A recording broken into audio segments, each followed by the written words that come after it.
అన్నట్టు అందాల పోటీలను మాత్రం నిర్వహిస్తున్నాడు. ఈజ్ బిజీ విత్ అందాల పోటీలు. అందాల పోటీల మీద రివ్యూలు చేస్తున్నాడు. వేలాది మంది పోలీస్ అధికారులను ప్రభుత్వ అధికారులను నియమిస్తూ అందాల పోటీలకు ఇబ్బంది కలగకుండా కుక్కల్ని ఎత్తుక చంపుతున్నారు, లేకపోతే డబ్బలు ఎత్తేస్తున్నారు, స్ట్రీట్ వెండర్స్ దుకాణాలు తీసేస్తున్నారు, చాలా కష్టపడుతున్నారు, పర్వాలేదు. కానీ దేశానికి అన్నం పెట్టే రైతన్న కోసం, ఆరుగాలం కష్టపడి పంట పండించే రైతన్న కోసం రివ్యూ చేయడానికో రైతుల కష్టాలు తీర్చడానికో ఈ ముఖ్యమంత్రి గారికి ఈ ప్రభుత్వానికి కనీసం సమయం లేకపోవడం అనేది చాలా దురదృష్టకరం. అంటే ఈ ప్రభుత్వం రైతుల పట్ల ఏ పాటి చిత్తశుద్ధి ఉందో ఈరోజు మనకు స్పష్టంగా అర్థమవుతూ ఉంది. ధాన్యపు రాశులను గాలికి వదిలేసి అందాల పోటీలతో అందాల రాసుల చుట్టూ ఈ ముఖ్యమంత్రి గారు ఈ ప్రభుత్వం అంతా కూడా తిరుగుతూ ఉంది. ధాన్యపు రాశుల చుట్టూ తిరుగుతలేరు, అందాల రాశుల చుట్టూ తిరుగుతూ ఉంది ఈ ముఖ్యమంత్రి ఈ ప్రభుత్వం. మీ ప్రాధాన్యత ఏంది అని అడుగుతా ఉన్నా. ఈ ప్రభుత్వం అధికారంలోకి వచ్చిన 18 నెలల నుంచి కూడా రైతులను అరిగోస పెడతా ఉన్నారు. ధాన్యం కొనుగోలులో ఈ ప్రభుత్వ వైఫల్యం కొట్టొచ్చినట్టు కనబడతా ఉంది. ఈ సంవత్సరం ఏం చెప్పారు? 70 లక్షల మెట్రిక్ టన్నుల వడ్లు యాసంగి పంటలో కొంటామన్నారు. ఇవాళటికి 40 లక్షల మెట్రిక్ టన్నులు దాటలేదు. రైతులకు దాదాపు 4,000 కోట్ల రూపాయలు బకాయి పడ్డది ప్రభుత్వం. అంటే కొన్నటువంటి వడ్లకు 48 గంటల్లోనే డబ్బులు ఇస్తామని ఉత్తమ్ కుమార్ రెడ్డి గారు ప్రగల్భాలు అయితే బాగా బలుకుతూ ఉన్నారు. 48 గంటలు కాదు కదా, 10 రోజులైనా కూడా ప్రభుత్వం కొన్న ధాన్యానికి రైతులకు డబ్బులు పడడం లేదు. బోనస్ అయితే దిక్కే లేదు. యాసంగి పంటలో 512 కోట్ల రూపాయలు ప్రభుత్వం బోనస్ కింద రైతులకు చెల్లించాల్సి ఉంది. 512 కోట్ల రూపాయలు కాదు కదా, 5 పైసలు కూడా బోనస్ కింద ఈ ప్రభుత్వం ఇప్పటిదాకా రైతులకు విడుదల చేయలేదు. కొన్నటువంటి ధాన్యానికి కూడా 4,000 కోట్ల రూపాయలు బకాయిలు పడ్డది. మంత్రి గారేమో 48 గంటలు అంటాడు, 10 రోజులైనా ధాన్యానికి డబ్బులు రానటువంటి పరిస్థితి ఉంది. అమ్ముకోవడానికి తిప్పలే, అమ్మిన తర్వాత డబ్బులు రావడానికి కూడా రైతులు ఆ కార్యాలయాల చుట్టూ తిరుగుతూ తిప్పలు పడుతున్న పరిస్థితి ఉంది. కొనుగోలు కేంద్రాలకు వచ్చి కొనుగోలు కేంద్రాల్లో రోజుల తరబడి ఎదురు చూస్తున్నటువంటి పరిస్థితి. ఇవాళ ఒక 4 లక్షల మెట్రిక్ టన్నుల ధాన్యం కొనుగోలు కేంద్రాల్లో రోజుల తరబడి పెండింగ్లో ఉంది. కొన్నటువంటి ధాన్యం 1 లక్ష మెట్రిక్ టన్నులు మిల్లులకు పంపడానికి లారీలు లేక, మిల్లులు దించుకోక 1 లక్ష మెట్రిక్ టన్నులు మధ్యలో మిగిలిపోయింది. అంటే ఎంత ఉదాసీనంగా ఈ ప్రభుత్వం ఉంది, రైతుల పట్ల ఎంత నిర్లక్ష్యంగా ఈ ప్రభుత్వం వ్యవహరిస్తుందనడానికి ఇది స్పష్టమైనటువంటి ఉదాహరణ. అంటే పెట్టుబడి సాయం అందించడంలో జాప్యం. మీకు తెలుసు, వానకాలం రైతు బంధు అయితే గొట్టిండ్రు. యాసంగి రైతు బంధు ఇవాళటికి 3 ఎకరాలకు కూడా వేయలేదు. ఇవాళ గౌరవనీయులైన ఉప ముఖ్యమంత్రి గారు చాలా గొప్పగా చెప్పేసిండు. ఏమంటుండు? మేము పెట్టుబడి సాయం కోసం బడ్జెట్లో 18,000 కోట్లు పెట్టినాం, ఏడాదంతా ఇస్తాం, మెల్లగా ఇస్తాం, ఏడాదంతా ఇస్తారట. ఎప్పుడు పెట్టుబడి సాయం అంటే ఎప్పుడు ఇవ్వాలి? పంటకు పెట్టుబడి సహాయం, విత్తనాలు కొనుక్కోవడానికో నాట్లు పడడానికంటే ముందు ఇవ్వాలి. కోతలైపోయినా యాసంగి పెట్టుబడి సాయం ఇవ్వలేదు ఉప ముఖ్యమంత్రి గారు. ఇలా ఖమ్మంలో చెప్తున్నాడు ఆయన గారు, మెల్లగా ఇస్తారట. మీరు కాంగ్రెస్ పార్టీ మేనిఫెస్టోలో ఏం పెట్టారు? కేసీఆర్ 10,000 ఇచ్చిండు, మేము 15,000 ఇస్తాం, ఆ 15,000 కూడా పంట సీజన్ ప్రారంభం కాకముందే రైతుల ఖాతాల్లో వేస్తామన్నాడు. ఇప్పుడు పంట సీజన్ ప్రారంభం కాదు, పంట సీజన్ అయిపోయింది, అయినా కూడా ఇంకా ఖాతాల్లో డబ్బులు పడలే. ఓడదాటదాకా ఓడమల్లప్ప, ఓడదాటినాక బోడమల్లప్ప. ఈయన ఇంకా అసెంబ్లీ బడ్జెట్ స్పీచ్లో చెప్పిండి ఈ డైలాగ్ బట్టి విక్రమార్క గారు. ఇది నీకే వర్తిస్తుంది విక్రమార్క గారు. మొన్నటి బడ్జెట్ సమావేశాల్లో బడ్జెట్ స్పీచ్లో ఈ కథ చెప్పిండు. ఓడదాటినాక ఓడమల్లప్ప అంటే బోడదాటినాక బోడమల్లప్ప అని, ఓడదాటినాక బోడమల్లప్ప అని కథ చెప్పిండు. ఇది ఎవరికి వర్తిస్తుంది? బట్టి గారు నీకే వర్తిస్తుంది. నీ మేనిఫెస్టో తీసి చూసుకో. పంట పెట్టుబడి సాయం రైతులకు అందించడంలో జాప్యం, కొనుగోలు కేంద్రాల్లో ధాన్యం కొనుగోలు చేయడంలో జాప్యం, కొన్న ధాన్యాన్ని మిల్లులకు తరలించడంలో జాప్యం, గన్నీ బ్యాగులను సమకూర్చడంలో జాప్యం, రైతులకు సకాలంలో 48 గంటల్లో డబ్బులు వేస్తామని చెప్పి చెల్లించడంలో జాప్యం, ధాన్యాన్ని లారీలు ఎక్కించడానికి హమాలీలు లేరు, హమాలీలను సమకూర్చడంలో వైఫల్యం, కొనుగోలు కేంద్రాల్లో కనీస సౌకర్యాలు త్రాగునీరు కానీ వడదెబ్బ తగలకుండా నీడను కలిగించడంలో ప్రభుత్వ వైఫల్యం, గన్నీ బ్యాగులు సకాలంలో సమకూర్చడంలో వైఫల్యం, గొప్పగా చెప్పిన బోనస్ను అందించడంలో ఘోర వైఫల్యం. అంటే మొత్తంగా కూడా అంతా బోగస్. ముఖ్యమంత్రి గారు పోయిన అసెంబ్లీ సమావేశాల్లో మాట్లాడుతూ మా ప్రభుత్వంలో తరుగే తీయడం లేదు, అసలు తరుగు ప్రశ్నే లేదు మా ప్రభుత్వంలో అని చాలా గొప్పగా అసెంబ్లీలో భారీ డైలాగులు కొట్టిండ్రు. ములుగు జిల్లా గోవిందరావుపేట మండలంలో ఒక జట్టి రాజు అనే ఒక రైతు 10 కిలోల తరుగు తీస్తున్నారని ఆత్మహత్యా యత్నం చేసుకున్నాడు. క్వింటాల్కు 10 కిలోల తరుగు తీస్తున్నారు. రేవంత్ రెడ్డి చెప్తాడు అసలు తరిగే తీస్తలేరు మా ప్రభుత్వంలోనే అసెంబ్లీలో చెప్తాడు. ములుగు జిల్లా సీతక్క గారి నియోజకవర్గం గోవిందరావుపేట మండల కేంద్రం, అదే గ్రామంలో జట్టి రాజు అనే రైతు 10 కిలోల తరుగు తీస్తుంటే పురుగుల మందు దాగి ఆత్మహత్య చేసుకునే ప్రయత్నం చేసిండ్రు.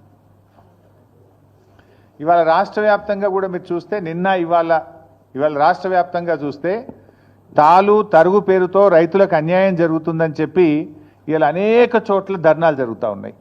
సకాలంలో వడ్లు కొనడం లేదు, మొలకెత్తుతున్నాయి. మొన్న నా నియోజకవర్గం ఇరుకోడు గ్రామంలో నేను వెళ్తే వడ్లు వర్షం పడి ప్రభుత్వం కొనకపోవడం వల్ల మొత్తం మొలకలెత్తినాయి. మొలకలెత్తి రైతులు అసలు 600-700 క్వింటాలకు ప్రైవేట్ వాళ్ళకు అమ్ముకుంటున్న పరిస్థితి. అంత దారుణమైన పరిస్థితి క్షేత్రస్థాయిలో ఉంది. ఇవాళ కొనుగోలు కేంద్రంలో కొన్న వడ్లు కూడా సకాలంలో తరలించక సంచులు తడిచిపోతున్నాయి. 3-4 రోజులు కొనుగోలు కేంద్రంలో అసలు వారం 10 రోజులు అవుతుంది, కొన్నాక కూడా 3-4 రోజుల దాకా మిల్లులు దించుకోవడం లేదు. అంటే ఒక్కొక్క రైతు 10 రోజులు ఉంటుండు కళ్ళంలో. వడ్లు తెచ్చినప్పటి నుంచి మిల్లులో దించే వరకు 10 రోజులు పడిగాపులు గాయాల్సి వస్తూ ఉంది. మరి బాయికాడ బర్రేం కావాలి, దుడ్డేం కావాలి, మళ్ళీ వానకాలం వర్షాలు పడుతున్నాయి, వర్షాకాలానికి రైతు సమాయత్తం కావాలన్నా వద్దా? 10 రోజులు పండించిన ధాన్యాన్ని అమ్ముకోవడానికి కళ్ళాల్లో రైతులు వేచి చూడాల్సిన పరిస్థితి ఏర్పడితే ఏంటి? ఎందుకంటే ఇక్కడ వడ్లు ఆరబెట్టడానికి వడ్లు కొనడానికి వారం రోజులు పడుతుంది, మళ్ళీ లోడ్ అయినాక రైస్ మిల్లులో దించుకోవడానికి 2 రోజులు 3 రోజులు పడతా ఉంది. రైస్ మిల్లులో దిగి రైతు సంతకం పెట్టేదాకా అక్కడ ఉండాల్సి వస్తుంది. 10 రోజులు రైతు తాము పండించిన పంట అమ్ముకోవడానికి ఈ ప్రభుత్వంలో ఇబ్బందులు పడాల్సినటువంటి పరిస్థితి ఏర్పడతా ఉంది. ముఖ్యంగా ఈ ప్రభుత్వం చాలా విషయాలు చెప్తూ ఉంటారు, మాటలు ఘనం చేతలు శూన్యం. ఈరోజు కొనుగోలు కేంద్రాల్లో కనీస వసతులు లేకపోవడం వల్ల, నీడ లేకపోవడం వల్ల, త్రాగునీటి వసతి లేకపోవడం వల్ల, రోజుల తరబడి ఎండలో ఉండడం వల్ల పిట్టల్లాగా రైతులు చనిపోతూ ఉన్నారు. నిన్న మహబూబాబాద్ జిల్లా పోచంపల్లి గ్రామంలో గొగులోతు కిషన్ అనే రైతు నిన్న కూడా చనిపోవడం జరిగింది. ఇలా గొగులోత్ కిషన్ ఎందుకు చనిపోయిండు? రోజుల తరబడి అక్కడ ఉండి గొగులోత్ కిషన్ రోజుల తరబడి ఆ పంట అమ్ముకోవడానికి కొనుగోలు కేంద్రంలో ఉండి తీవ్రమైన వడదెబ్బకు లోనైపోయి గొగులోత్ కిషన్ గారు నిన్న మహబూబాబాద్ జిల్లాలో చనిపోవడం జరిగింది. అదేవిధంగా 15th ఏప్రిల్లో జగిత్యాల జిల్లాలో ధారూరు గ్రామంలో వడదెబ్బ దాకి జలపతి రెడ్డి అనేటువంటి రైతు కొనుగోలు కేంద్రంలోనే వడ్ల కుప్ప మీదనే చనిపోయినటువంటి పరిస్థితి. అదేవిధంగా ఏప్రిల్ 21వ తేదీ మహబూబాబాద్ జిల్లా తొర్రూరు గ్రామంలో ప్రేమలత గారు మహిళా రైతు, హనుమాన్ల ప్రేమలత గారు మహిళా రైతు వడదెబ్బ తగిలి తొర్రూరులో వారు వడ్ల కుప్ప మీదనే చనిపోయినటువంటి పరిస్థితి. అదేవిధంగా నెల్లుకుదిరి మండలం మదనతుర్తి గ్రామంలో బిర్రు వెంకన్న, చూడండి వడ్ల మీదనే బిర్రు వెంకన్న అనే రైతు వడ్ల మీదనే చనిపోయినటువంటి పరిస్థితి. ఎండ దెబ్బ తగిలి కళ్ళంలోనే తాను 6 కాలం కష్టపడి పండించిన పంట మీద, ధాన్యం మీదనే చనిపోయినటువంటి బిర్రు వెంకన్న దృశ్యం ఇది. అదేవిధంగా మన జనగామ నియోజకవర్గం చేర్యాల మండలంలో ఆకునూరి గ్రామంలో చింతకింది హనుమయ్య అనేటువంటి రైతు అక్కడే కళ్ళంలోనే మరి ధాన్యం అమ్ముకోవడానికి వచ్చి అక్కడే చనిపోవడం జరిగింది. అంటే ఈ రకంగా ధాన్యపు రాశులే సాక్షిగా కొనుగోలు కేంద్రాల్లోనే రైతు మరణాలు జరుగుతూ ఉంటే ఈ ప్రభుత్వానికి చీమ గుట్టినట్టు కూడా లేదు. ఈ మరణాలు సహజ మరణాలు కావు, ఇవి రేవంత్ రెడ్డి ప్రభుత్వం యొక్క నిర్లక్ష్యం వల్ల జరిగినటువంటి మరణాలు. ఈ మరణాలకు రాష్ట్ర ప్రభుత్వమే బాధ్యత వహించాలి. ఈ రైతులకు ఒక్కొక్కరికి 25 లక్షల ఎక్స్గ్రేషియా ఇచ్చి ఆ కుటుంబాలను ఆదుకోవాలని చెప్పి నేను ప్రభుత్వాన్ని డిమాండ్ చేస్తూ ఉన్నా. ఎందుకంటే ఇవి సహజ మరణాలు కావు, ఒక రకంగా చెప్పాలంటే ఇవి ప్రభుత్వ హత్యలు, ప్రభుత్వ నిర్లక్ష్యం వల్ల జరిగినటువంటి మరణాలు. గతంలో బీఆర్ఎస్ ప్రభుత్వం మీద దుమ్మెత్తి పోసినటువంటి కాంగ్రెస్ నాయకులు ఇవాళ ఎందుకో కల్లాల కాడికి పోతలేరు.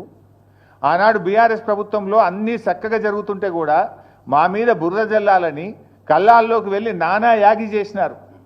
ఇవాళ ముఖ్యమంత్రి పట్టించుకోడు, మంత్రులు కల్లాల కాడికి పోరు, ఎక్కడ రివ్యూ చేయడానికి వీళ్ళకి టైమే దొరుకుతలేదు. రైతులంటే వీళ్ళకి ప్రేమే లేదు ఈ ప్రభుత్వానికి. అంటే రైతుల పట్ల కాంగ్రెస్ ప్రభుత్వం చూపుతున్నటువంటి నిర్లక్ష్యం ఇవాళ వారి ప్రాణాల మీదకి వచ్చినటువంటి పరిస్థితి. ప్రభుత్వం అసలు రివ్యూ లేకుండా మొద్దు నిద్రపోతున్నటువంటి పరిస్థితి. ముఖ్యంగా ఇవాళ ఈ ప్రభుత్వం ఏ విషయంలో మీరు రైతుల విషయంలో గమనిస్తే వానకాలం ముఖ్యమంత్రి ఏమో ఈజ్ బిజీ విత్ అందాల పోటీల రివ్యూలు. ఎక్కడ పెట్టారు ఆ రివ్యూ కూడా? పోలీస్ కమాండ్ అండ్ కంట్రోల్ రూమ్లో. ఆ పోలీసు వాళ్ళని కూడా పనిచేసుకొనియకుండా సెక్రటరేట్ ఓడిన గారు అయితే జూబ్లీ హిల్స్ ప్యాలెస్, లేకపోతే పోలీస్ కమాండ్ కంట్రోల్ రూమ్. నెల రోజులకు ఒక్కసారి కూడా సెక్రటరేట్ ముఖం చూస్తలేడు. ఇవాళ ఆ పోలీస్ కమాండ్ కంట్రోల్ రూమ్లో అందాల పోటీల మీద రివ్యూ పెడుతున్నావు కదా రేవంత్ రెడ్డి గారు, మరి రైతులకు రైతు బంధు అందిందా లేదా అని ఎందుకో రివ్యూ పెట్టవు? వానకాలం రైతు బంధు ఎగబెట్టివి, యాసంగి రైతు బంధు సగం మంది కూడా అయిపోతివి. రుణమాఫీ అందిందా లేదా? 42,000 కోట్లు రుణమాఫీ ఇస్తామని చెప్పి కాంగ్రెస్ పార్టీ అసెంబ్లీలో బడ్జెట్ ప్రసంగంలో చెప్పి ఎన్నికల సమయంలో హామీ ఇచ్చినవు. మరి అసెంబ్లీలో బడ్జెట్లో చెప్పిన రుణమాఫీ 42,000 కోట్లు అయిందా లేదా అని రివ్యూ చేయడానికి నీకు సమయం దొరకలేదా రేవంత్ రెడ్డి గారు? కేసీఆర్ గారు రైతు బీమాను దేశములోనే ప్రపంచంలో ఎవరు చేయని పని రైతు బీమాని తెచ్చి రైతులకు భరోసాని ఇచ్చిండు, ధైర్యాన్ని ఇచ్చిండు. ఇవాళ మీరు ఇంతవరకు ఫిబ్రవరిలో కట్టాల్సిన రైతు బీమా పైసలు మే నెల వచ్చినా రైతు బీమా పైసలు కట్టలే. ఇవాళ మార్చ్, ఏప్రిల్, మేలో చనిపోయిన రైతులకు రైతు బీమా డబ్బులు రావడం లేదు. దీన్ని రివ్యూ చేయడానికి రేవంత్ రెడ్డి గారు మీకు సమయం లేదా అని నేను అడుగుతా ఉన్నా.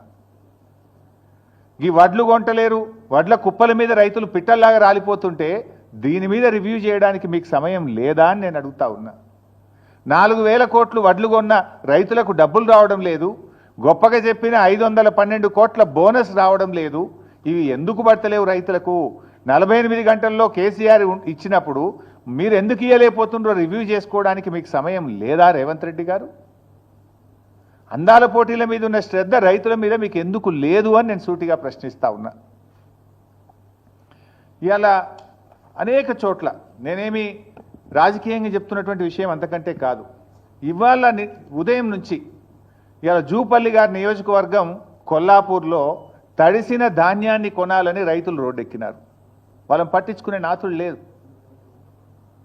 తరుగు పేరిట కిలోల కొద్ది 4 కిలోలు 5 కిలోలు తీస్తుండ్రని చెప్పి ఇవాళ కొల్లాపూర్లో వాళ్ళు ధర్నా చేసిండ్రు. నాగర్ కర్నూలు జిల్లా పెంటపల్లి మండలం జటప్రోలులో ఇలా తడిసిన ధాన్యాన్ని కొనండి, మొలకలెత్తుతున్నాయి అని చెప్పి రోడ్డెక్కి రైతులు ధర్నా చేసిండ్రు. జగిత్యాలలో తూకంలో 4 కిలోలు 5 కిలోలు ఎక్కువ పెడుతున్నారు, మాకు బస్తా మీద 5 కిలోలు తీస్తే క్వింటాల్ మీద 10 కిలోలు పోతుంది అని చెప్పి జగిత్యాలలో రైతులు ఇవాళ రోడ్డెక్కి ధర్నా చేసిండ్రు.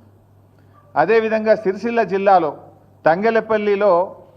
తంగెలపల్లి మండలం జిల్లెల గ్రామంలో వడ్లు కొనుగోలు చేయడం లేదని సిరిసిల్ల సిద్దిపేట హైవే మీద రాస్తా రోకో చేసిండ్రు.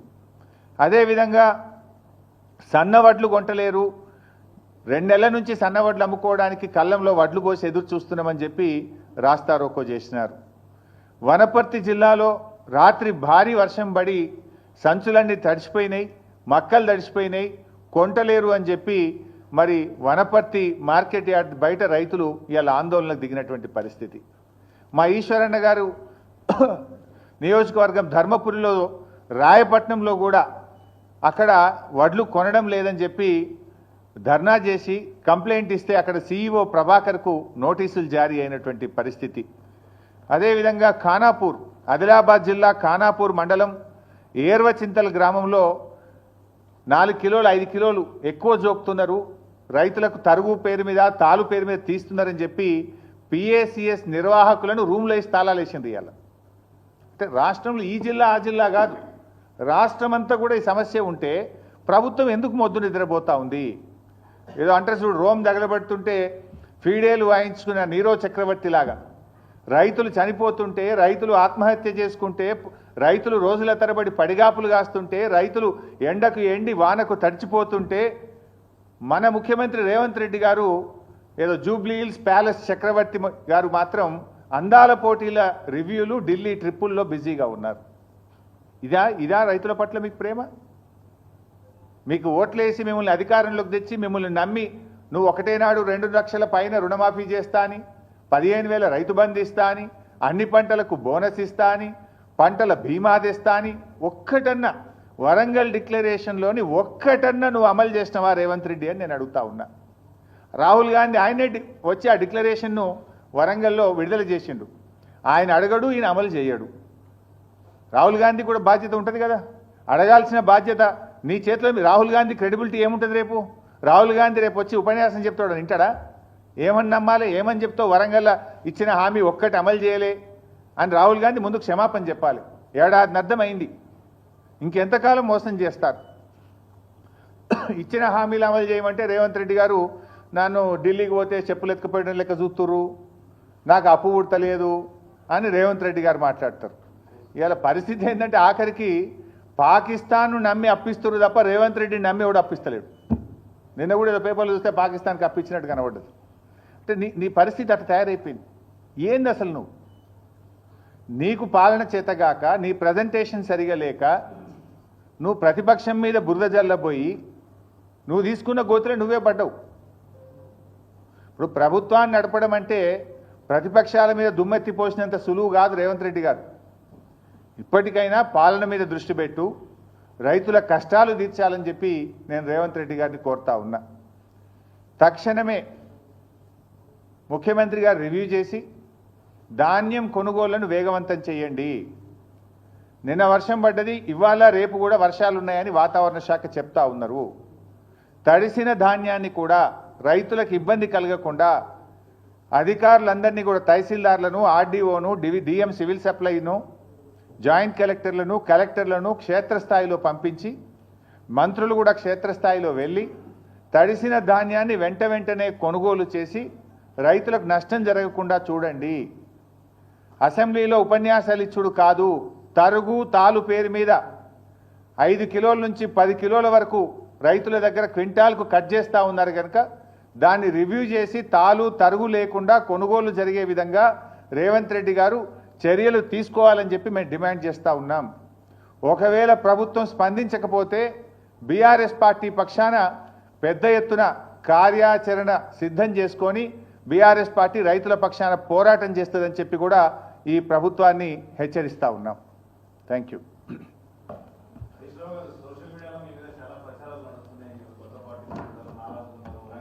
నేను ఇంత మంచిగా మాట్లాడితే నువ్వేంది?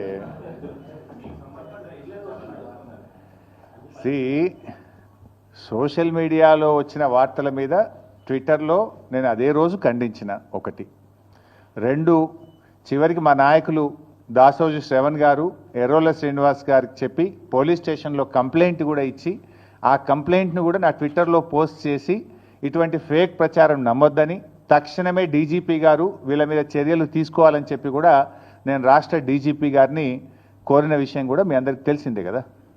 ఏం రగ్గారు?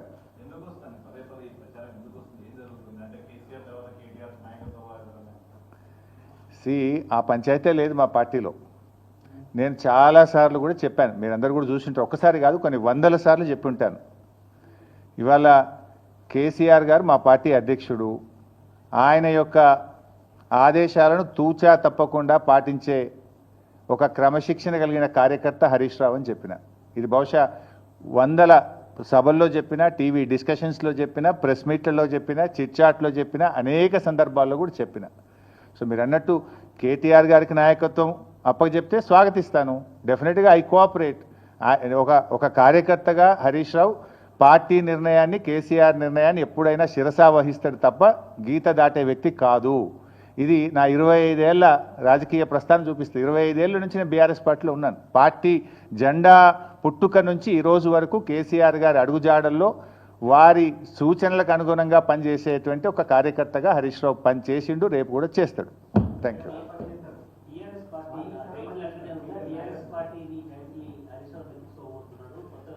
ఇవన్నీ చిల్లర ముచ్చట్లు బంద్ చేయండి. ఇంత స్పష్టంగా కుండబద్దలు కొట్టినట్టు నేను మాట్లాడుతుంటే మీరు ఈ ప్రశ్నలు ఏందో నాకైతే అర్థమవుతలేదు.